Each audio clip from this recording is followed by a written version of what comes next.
Mr. Speaker, most of the stories we read every day about outrageous government waste stem from a category of government funding called grants.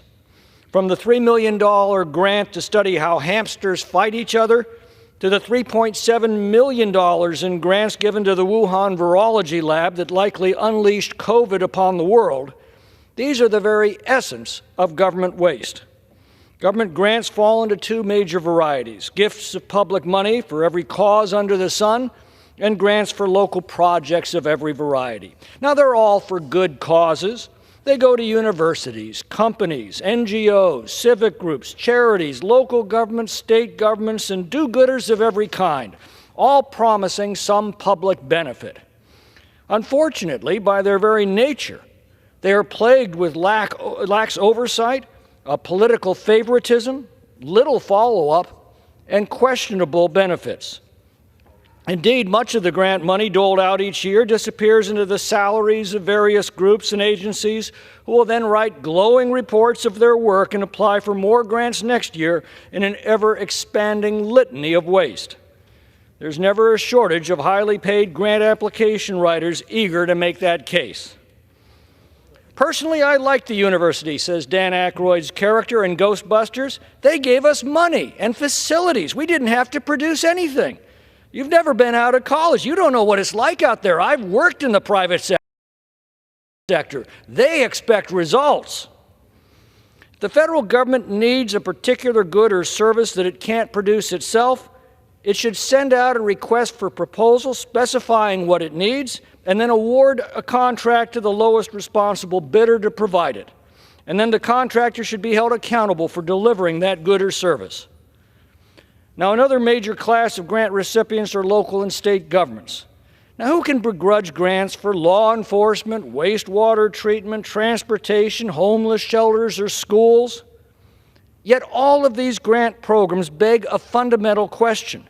If a project exclusively benefits a local community, shouldn't it be paid for exclusively by that local community? Why should the taxpayers in Pocatello be forced to pay for sidewalks in Poughkeepsie? Robbing St. Petersburg to pay St. Paul turns our federal treasury into a grab bag for local pork projects that destroys the entire concept of federalism. Local decisions and local money should be made and spent locally.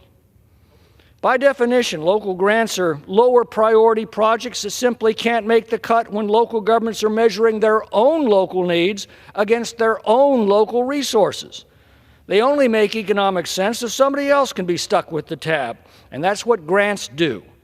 Money flows from politically powerless communities to politically powerful ones, often for frivolous projects that don't merit a place in local budgets. But because these federal grants come with lots of strings attached, they're also inefficiently applied. But who cares, since it's all free money? A very simple test should be applied to this class of grants. If the project exclusively benefits a local community, that local community should pay for it. With that burden also comes the freedom to spend those dollars exactly as they're most needed. Federal resources should be reserved for projects that benefit the entire country. That's the difference between the federal interstate highway system and a local street. This is not a small matter.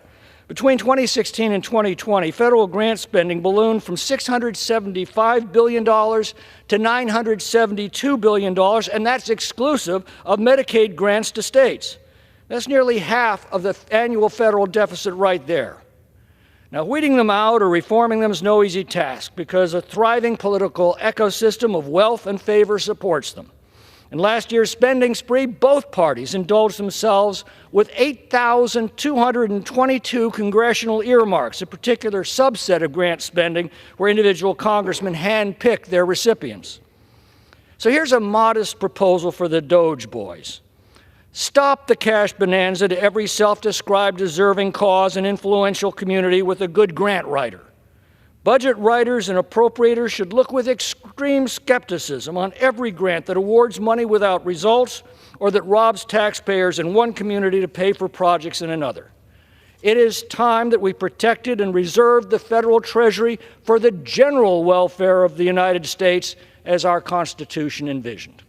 I yield back.